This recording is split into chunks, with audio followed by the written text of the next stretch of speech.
உலகெங்கும் உள்ள hope TV Tamil நேயர்களுக்கு இயேசு கிறிஸ்துவின் நாமத்தினாலே வாழ்த்துக்களையும் வணக்கங்களையும் தெரிவித்துக் கொள்கிறோம். மற்றும் ஒரு இனிய நன்னாளிலே இந்த தெய்வ செய்தியின் மூலமாய் உங்கள் அனைவரையும் சந்திப்பதிலே மிகுந்த மகிழ்ச்சி அடைகிறோம்.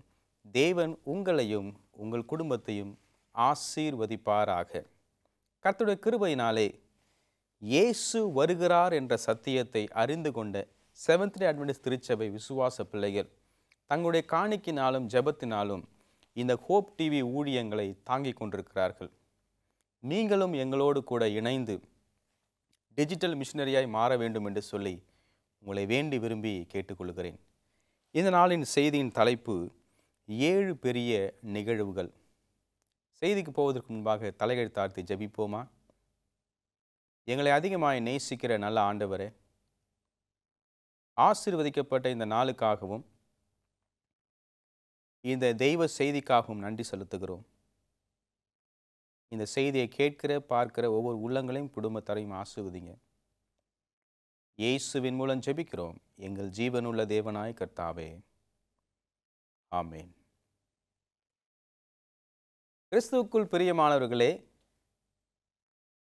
அவர் வருகிறார், இதோ சீக்கிரமாய் வருகிறேன் என்று சொல்லி இயேசு நமக்கு வெளிப்படுத்தல் 22ஆம் அதிகாரம் 12ஆம் வசனத்திலே நமக்கு முன்னறிவித்திருக்கிறார்.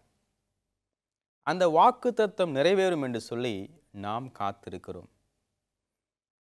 அந்த வாக்குத்தத்தத்தினுடைய ஒரு முக்கியமான செய்தியாக இந்த நாளின் செய்தி அமைகிறது.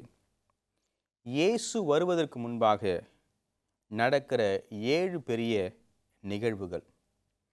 இயேசு வரும்பொழுது நடக்கிற 7 பெரிய நிகழ்வுகள். இந்த நாளின் செய்தியின் தலைப்பானது 7 பெரிய நிகழ்வுகள். யூதா 1:14-15 வாசிக்கிறேன். யூதா 1:14-15 புதிய ஏற்பாட்டில் பக்கம் 333 333. ஆதாமுக்கு 7ஆம் தலைமுறையான ஏனோக்கும் இவர்களை குறித்து இதோ எல்லாருக்கும் நியாயத்தீர்ப்பு கொடுக்கிறதுக்கும் அவர்களில் அவபக்தி உள்ளவர்கள் யாவரும் அவபக்தியாய் செய்து வந்த சகல அவபக்தியான கிரியைகள் நிமித்தமும் தமக்கு விரோதமாய் அவபக்தியுள்ள பாவிகள் பேசின கடின வார்த்தைகள் எல்லாவற்றின் நிமித்தமும் அவர்களை கண்டிக்கிறதுக்கும் 1000 தமது பரிசுத்தவான்களோடு கூட கர்த்தர் வருகிறார் என்று முன் அறிவித்தான் என்று சொல்லப்படுகிறது. கிறிஸ்துவுக்கு பிரியமானவர்களே, இந்த வசனத்தை நான் வாசித்தோம் பார்த்தீங்களா? ஆதாமுக்கு 7ஆம் தலைமுறையான ஏனோக்கு இந்த வாக்குத்தத்தத்தை சொல்லுகிறார்.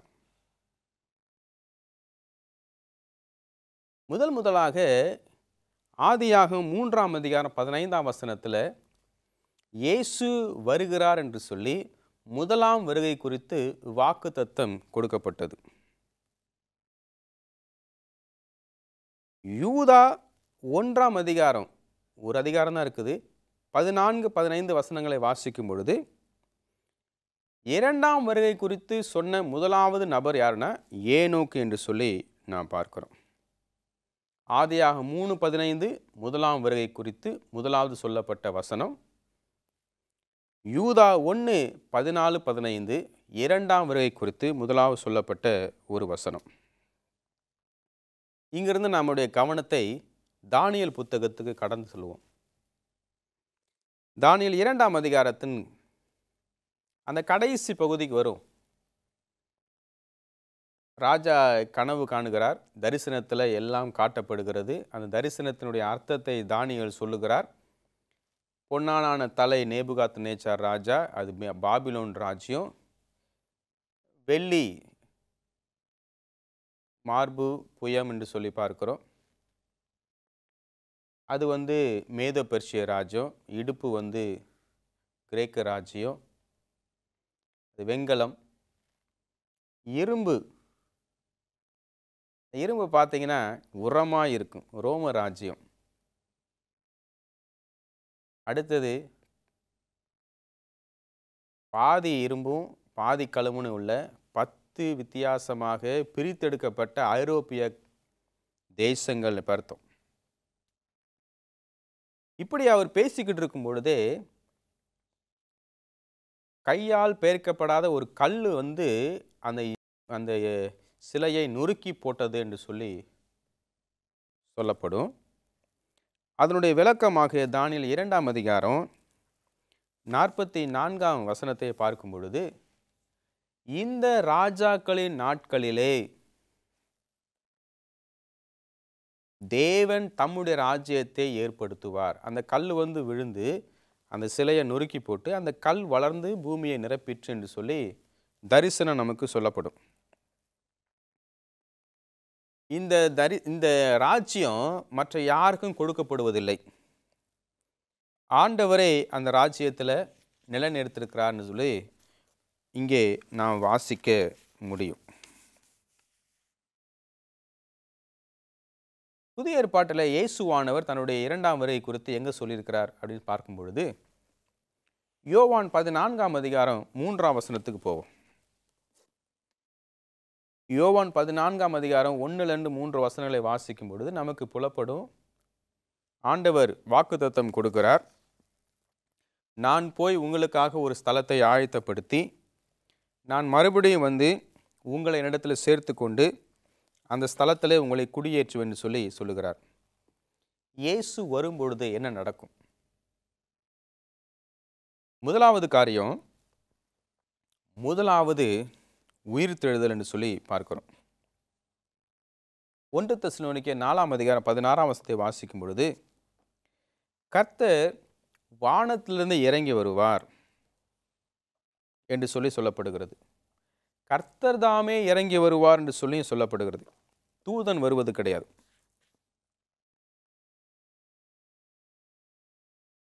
வெளிப்படுத்தல் 20ஆம் அதிகாரம் 5ஆம் வசனத்தை வாசிக்கும் பொழுது, 1000 வருஷம் அரசாட்சி முடிந்த பிறகு முதலாவது உயிர்த்தெழுதல் ஆரம்பிக்கிறதை நாம் பார்க்கிறோம். இயேசுவானவர் மரித்த பிறகு அந்த நேரத்தில் மத்தேயு 27ஆம் அதிகாரம் 52ஆம் வசனத்தில் 53ஆம் வசனத்தை வாசிக்கும் பொழுது, இயேசு மரிக்கும் பொழுது கல்லறைகள் அது திறக்கப்பட்டு அங்கே மக்கள் வர்றதை நாம் பார்க்குறோம். இது வந்து மிக விசேஷமான ஒரு உயிர்த்தெழுதல் என்பதை நாம் பார்க்கிறோம். சரி, இந்த உயிர்த்தெழுதல் எங்கேருந்து வருவாங்க அப்படின்னு பார்க்கும் பொழுது, ஆதாம் தொடங்கியா அப்படின்னு பார்த்தோம். இல்லை, முதலாவது மரித்தவர் யாரு? ஆபேல். ஆபேல் தொடங்கி இது நடக்கும் என்பதை இங்கே பைபிள் கமெண்ட்ரி பக்கம் 1110 5வது வால்யூம்ஸில் நம்ம வாசிக்கிறோம்.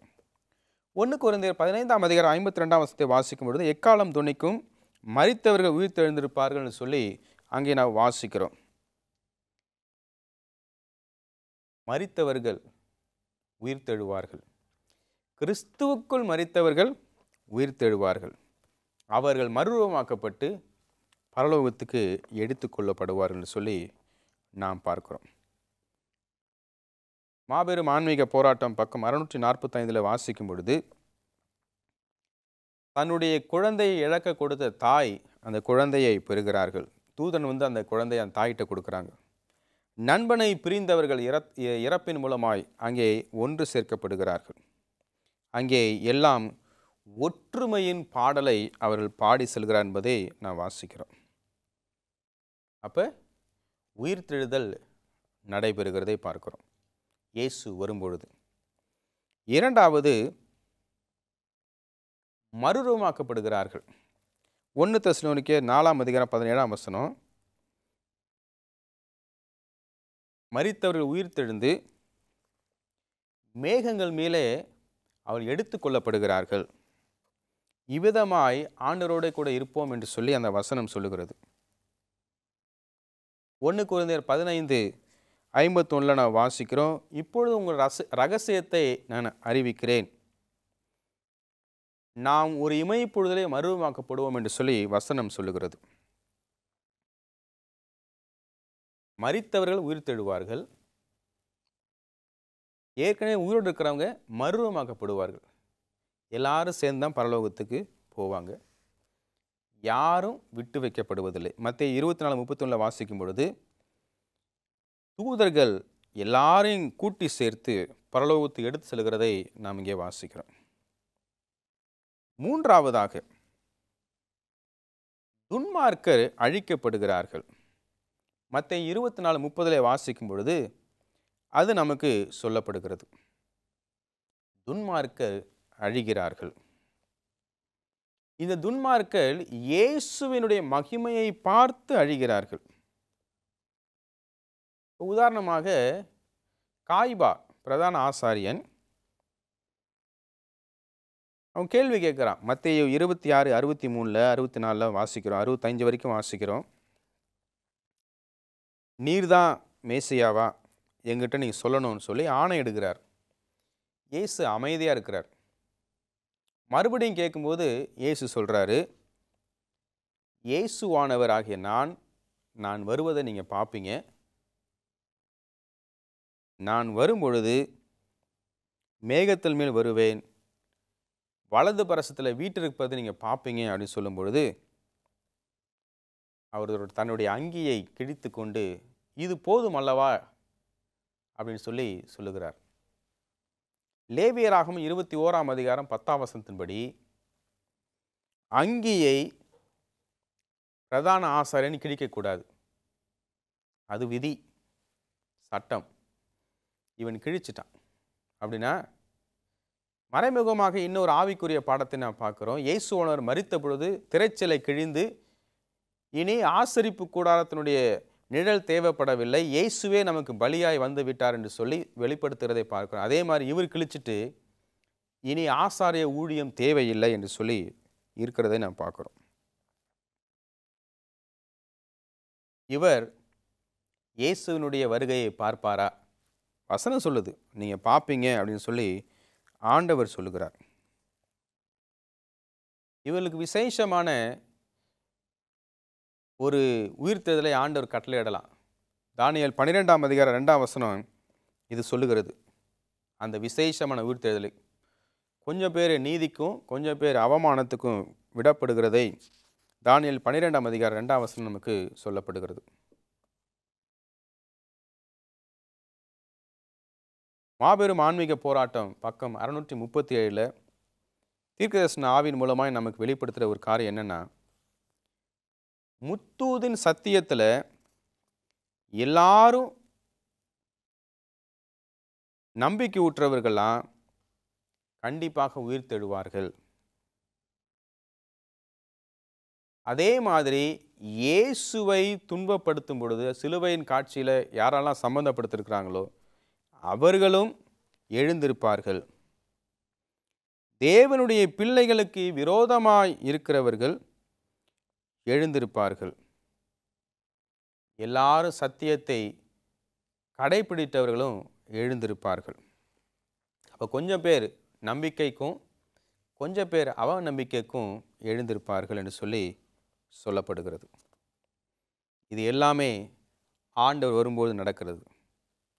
நான்காவதாக, இயேசு 2ஆம் முறை வரும்போது நடக்கிற காரியம் 2 பேதுரு 3ஆம் அதிகாரம் 10ஆம் வசனத்தை வாசிக்கும் பொழுது, ஆண்டவர் எப்பொழுது வருவார்னு சொல்லி தெரியாத அளவுக்கு அவர் திருடனை போல வருவார். நேரம் தெரியாது. ஆனால் வரும்பொழுது எல்லா உலகத்துக்கும் தெரியும். ஆனால் எப்போ வருவார்னு யாருக்குமே தெரியாது. அந்த கேள்வியை கூட இயேசுகிட்ட கேட்குறாங்க. என் பிதாவை தவிர ஒருவரும் அறியான்னு சொல்லி அவர் சொல்லுகிறார். அவர் வரும்பொழுது வானங்கள் மடமடன்னு சுருண்டப்பட்டு பூமியெல்லாம் ஒன்றும் இல்லாமல் போய் எல்லாம் எரிக்கப்பட்டிருக்கும். அந்தி கிறிஸ்து இந்த பூமியை இனி ஆளுவது கிடையாது. எந்த ஒரு யூதனும் போய் பிரசங்கிப்பது கிடையாது. மத்தேயு 13ஆம் அதிகாரம் 39ஆம் வசனத்தை வாசிக்கும் பொழுது, தூதர்கள் இந்த பூமியை அறுவடைக்கு ஒப்பு கொடுக்கிறார்கள் என்பதை நாம் பார்க்கிறோம். வெளிப்படுத்தல் 14ஆம் அதிகாரம் 16ஆம் வசனத்தை வாசிக்கும் பொழுது, அறுக்கிறவர் மேகத்தின் மேல் உட்கார்ந்திருக்கிறதையும் இந்த பூமி அறுக்கப்படுகிறதையும் நாம் இங்கே பார்க்கிறோம். 5ஆவதாக என்ன நடக்குதுன்னு சொல்லி பார்க்கும் பொழுது, சாத்தான் கட்டப்படுகிறான். ஆசரிப்பு கூடார முறைமையை பார்க்கும் பொழுது ஆசரிப்பு கூடாரத்தில் டே ஆஃப் அட்டோன்மெண்ட் அந்த ஒரு நாள் குறிக்கப்பட்டிருக்கும். அந்த நாளிலே பாவம் நிவர்த்தி செய்யப்படுகிற ஒரு நாள். 2 ஆடு கொண்டு வருவாங்க, பழுதற்ற ஆடு. ஒரு ஆடு பலி செலுத்தப்பட்டு அது மக்களுக்காக ஜெபிப்பதற்காக பலியாக ஒப்பு கொடுக்கப்பட்டிருக்கும். 2வது ஆடின் மேலே பாவங்கள் சுமத்தப்பட்டு அந்த ஆடு போக்காடாக வனாந்தரத்துக்கு அனுப்பிவிடப்படும். லேவியராகமம் 16ஆம் அதிகாரம் 21ஆம் வசனத்தில் நாம் இங்கே பார்க்கிறோம். இதே போல சாத்தான் மேலே எல்லா பாவத்தையும் வைத்து சாத்தானை இந்த பூமியிலே தனித்து விடுகிற இந்த ஒரு வனாந்தரமாக இடத்துல விட்டுறப்படுது. யாருமே இருக்க மாட்டாங்கல்ல. இதுதான் நடக்கும் என்பதை பார்க்கிறோம். வெளிப்படுத்தல் 20ஆம் அதிகாரம் 1, 2, 3 வசனங்களை வாசிக்கும் பொழுது ஒரு தூதன் வந்து சாத்தானை அந்த பாதாளத்திலே பூட்டி போடுகிறதை நாம் இங்கே பார்க்கிறோம். 1000 வருஷம் இந்த பூமி வெறுமையாக இருக்குன்னு சொல்லி ஏசாயா 24ஆம் அதிகாரம் 1, 2, 3 வசனங்களில் நமக்கு சொல்லப்படுகிறது. இந்த பூமி வெறுமையாக இருப்பதனால இது வனாந்தரமாக கருதப்படுகிறது. 6வது என்ன நடக்கும்? 1000 வருட அரசாட்சி. வெளிப்படுத்தல் 20ஆம் அதிகாரம் 4ஆம் வசனம். அப்பொழுது சிங்காசனங்களை அவர் பார்க்கிறாங்க, நியாயம் நடக்கிறதை பார்க்கிறோம். 5, 6 வசனங்கள் வெளிப்படுத்தல் 20ஆம் அதிகாரத்தில் நாம் பார்க்கும் பொழுது அவர்கள் எப்படி அங்கே நியாயம் தீர்க்கிறார் என்பதை குறித்து சொல்லப்படுகிறது. உதாரணமாக 1 கொரிந்தியர் 6ஆம் அதிகாரம் 2, 3 வசனங்களை வாசிக்கும் பொழுது நீங்கள் நீதிமான்களை நியாயம் தீர்ப்பீர்கள் சொல்லி ஆண்டவர் அங்கே எழுதி வைத்திருக்கிறதை நாம் பார்க்குறோம். தூதர்களையும் நீங்கள் நியாயம் தீர்ப்பீங்க, விழுந்து போன தூதர்களையும். எவ்வளோ பெரிய அருமையான ஒரு சம்பவத்தை நாம் படித்து கொண்டிருக்கிறோம். 7ஆம் ஒரு சம்பவம் 2ஆம் வருகையில். 7ஆம் சம்பவம் என்னன்னு பார்க்கும் பொழுது இந்த உலகத்தையும் எல்லா மக்களையும் துன்பப்படுத்தி கொண்டிருக்கிற சாத்தானுக்கும் பாவத்துக்கும் முற்றுப்புள்ளி வைத்து இயேசு ராஜாவாய் இந்த உலகத்தை நீண்ட நீண்ட காலங்களாக யுகங்கள் நெடுகிலும் ஆட்சி பண்ணுகிற ஒரு அனுபவத்தை நாம் வாசிக்கிறோம். வெளிப்படுத்தல் 11ஆம் அதிகாரம் 15ஆம் வசனத்தை வாசிக்கும் பொழுது இனி எல்லா ராஜாக்களும் ராஜ்யங்களும் கர்த்தருடையதாய் மாறுகிறது, இயேசுடையதாய் மாறுகிறது. அதனால தான் அவர் வந்து மகிமை பொருந்த சிங்காசனத்தில் உட்கார்ந்துட்டு கிரீடத்தை வைத்துட்டு ராஜாதி ராஜாவாய் கர்த்தாதி கர்த்தராய் வருகிறார்னு சொல்லி நாம் பார்க்கிறோம்.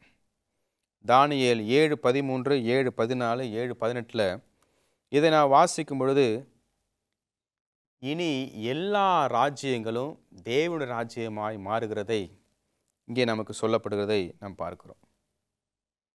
சகரியா 14ஆம் அதிகாரம் 9ஆம் வசனம் சொல்லுகிறது, தெய்வம் இந்த உலகத்தின் ராஜாவாய் மாறுகிறார். அவருக்கு ஒரே நாமம் கொடுக்கப்படுகிறது. அவர் ஒரே தெய்வமாய் இந்த உலகத்தை ராஜாதி ராஜாவாய் கர்த்தாதி கர்த்தராய் அவர் ஆட்சி பண்ண போகிறார். எஸ்டி பைபிள் கமெண்ட்ரி வால்யூம் 7 பக்கம் 729 ஒரு சம்பவத்தை நான் வாசிக்கிறோம். இயேசுவானுடைய 2ஆம் வருகை தான் இந்த பூமியில் இருக்கிற மிகவும் உச்சக்கட்ட செயலாக இருக்க போகிறது. அவர் வரும்பொழுது அதுதான் கிளைமேக்ஸ், அதுக்கு மேலே ஒன்றும் கிடையாது. உண்மைக்கும் பொய்யுக்கும் ஒரு முடிவு கட்டப்பட்டு நியாயம் தீர்க்கப்பட்டு நீதி வாசம் பண்ணுகிற வாசஸ்தலம் எல்லாருக்கும் கொடுக்கப்படுகிற ஒரு நிலைமை வருகிறதை நாம் இங்கே வாசிக்கிறோம். சில திருச்சபைகள் இயேசுவினுடைய வருகையை மிகவும் இரகசியமாய் வைக்கிறார்கள். இயேசு வரும்பொழுது எக்காலம் தொனிக்கும், கல்லறைகள் திறக்கப்படும். அப்படின்னா அந்த எக்காலம் இடி முழக்கத்தின் சத்தத்தை விட பெரிய சத்தமாக இருக்கும். கிறிஸ்துவுக்குள் மரித்தவர்கள் முதலாவது எழுந்திருப்பார்கள். பூமி அதிர்ச்சி வந்து எழுகிற மாதிரி எழுந்திருப்பாங்க. உயிரோடு இருக்கிற நாமும் மறுரூபமாக்கப்பட்டு மரித்த நீதிமான்கள் உயிர் தெழுதப்பட்டு அவர்கள் மறுரூபமாக்கப்பட்டு 2 குரூப்புமே பரலோகத்துக்கு போவாங்க.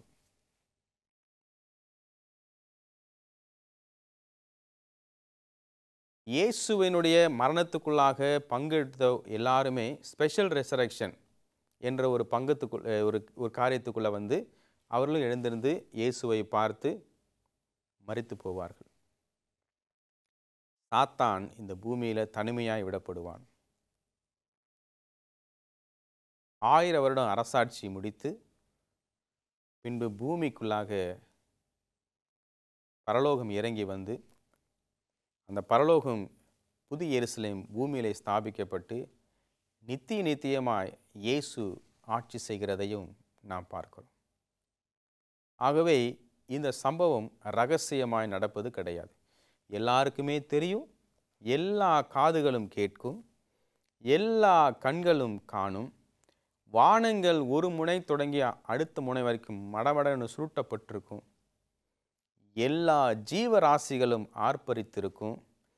ஏனென்று சொன்னால் சிருஷ்டிகர் மறுபடியுமாய் ராஜாதி ராஜாவாய் கர்த்தாதி கர்த்தராய் தன்னுடைய சிங்காசனத்தினுடைய முழு அதிகாரத்தோடு வருகிறதை அவள் கெம்பீரித்திருப்பார்கள். பிரசவ வேதனைப்படுகிற எல்லா இயற்கை காரியங்கள், மரம், செடி, கொடி, மிருகங்கள், கடல், எதுவாக இருந்தாலும், மண், நிலம், சூரியன், சந்திரன், தண்ணீர் எல்லாமே பிரசவ வேதை பற்றி கொண்டிருக்கிறது பாவத்தினால. அது எல்லாத்தையும் தொடைத்தெறிந்து இனி மரணமும் இல்லை, துக்கமும் இல்லை, பாவமும் இல்லை, அதனுடைய சாபமும் இல்லை என்று சொல்லி எல்லாத்தையும் துடைத்தெறிந்து ஆண்டு வரப்போகிறார். முழுமையான 7 காரியங்கள் நடக்கும் என்று சொல்லி இன்றைக்கு பார்க்கிறோம். ஏனோக்கு வாக்கு கொடுத்தார், தீர்க்கதரிசனமாய் உரைத்தார். அது நடக்கும் என்பதை நாம் இன்றைக்கு படித்து கொண்டிருக்கிறோம். கிறிஸ்துவுக்குள் பிரியமான அன்பு சகோதரனே, சகோதரியே, இந்த மகிமையான அனுபவத்துக்குள்ளாக கடந்து போக நீங்கள் தயாராக இருக்கிறீர்களா? கிறிஸ்துவுக்குள் பிரியமானவர்களே, உங்களுடைய ஜெப குறிப்புகளை எங்களோடு எழுதி அனுப்புங்கள். உங்களுக்காக நாங்கள் ஜெபிக்கிறோம். எங்களுக்காக நீங்கள் ஜெபியுங்கள். இந்த சத்தியத்தை உலகம் அனைத்தும் சொல்வதற்காக எங்களோடு கூட நீங்கள் பங்காளிகளாய் மாறுங்கள்.